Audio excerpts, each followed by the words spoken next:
So it's worth noting that just putting powder on glue residue isn't really a good fix, because it'll keep it from sticking temporarily.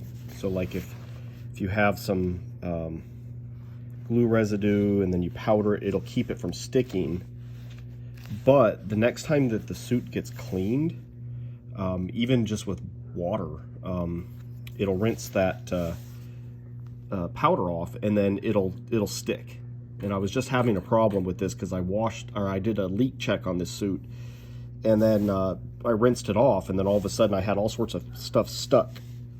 So now I'm outside, which is, when it's sunny, it's a really great time to do it, because you can see in the sun, if you hold the material at the right angle, then you can really see the glue residue, and you can see once it's gone too, because it takes a little bit of work to get rid of it. It takes a little bit of scrubbing. I'm using a Q-tip and some acetone, and you got to kind of go back and forth quite a few times and even change Q-tips. I'm just changed sides of the Q-tip, and I keep rubbing it until I see that you can tell once the glue is gone. It's pretty obvious. There's no more raised up spots. It does make the material kind of matte, especially if you scrub too hard, but it's better to get rid of it than to leave it, because if you leave it, then next time it gets washed, it'll fold over and bond, and then you got a real problem. Then you risk the suit getting torn when the person goes to pull it apart. Now, if it happens to you, you can either use some acetone to get it apart, or you can use a blow dryer and without the suit being inflated, because it'll heat distort if it is inflated, but you can use the heat to kind of release it. So it really is very important to get the glue residue off.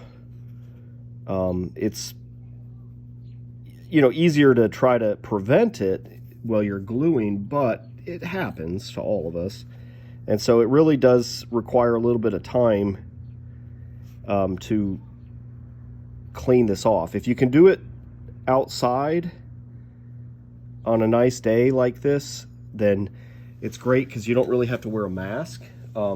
Otherwise, you can wear one of these. This is from Home Depot, and it's a 3M respirator. It comes with a P100 filter, and that's rated for dealing with VOCs. So when you wear this, you don't even smell acetone. You don't smell anything. So this is a great mask to protect yourself. And then sometimes if I need to scrub a bigger area and the Q-tips aren't cutting it, you can wad up some paper towels. You can see I was doing that earlier with this one. You got some blue that's kind of come off. Now when I do that, I use these butyl gloves. They're kind of a thick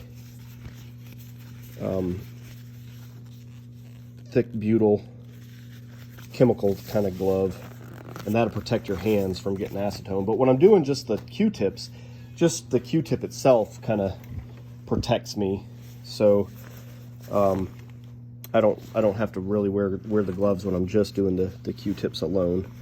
But anyways, yeah, it does take a little bit of time to do this, but it is absolutely a necessary step, because you could do all this work building this thing, and then the customer gets it, or I get it, and wash it, and then it gets stuck, and then potentially can get torn apart. And during quality control, if I see this, I'm going to end up spending the time to do this. So you can always turn it in with glue, and then I'll end up having to do the work, but I'm going to take part of that pay since I'm putting my own time into it. So please, please, please go around and check the glue and make sure that the residue is off.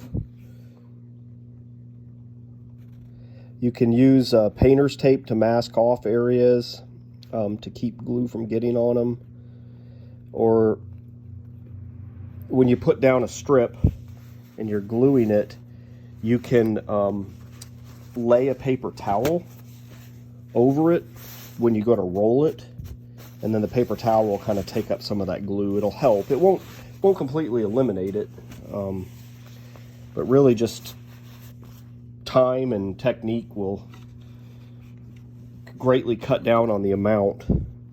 I watch people, and after they've been doing this for like a year, they really get pretty good at not really having much cleanup to do. But I still do because I don't do it enough.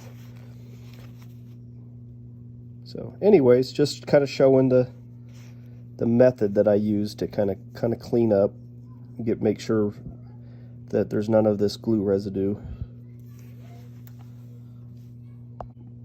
Oh, and of course, I need to mention, as I'm doing this, and I've got a place that I've just cleaned, then before I move on, I'm going to take my sock of cornstarch and go ahead and powder it, because otherwise, even though I've gotten the glue off, the acetone itself will make the vinyl to where it will try to bond to itself if it folds over until that has evaporated. So the powder is just there to give it the acetone time to evaporate. Once it evaporates, it's not going to stick to itself. So make sure you powder it.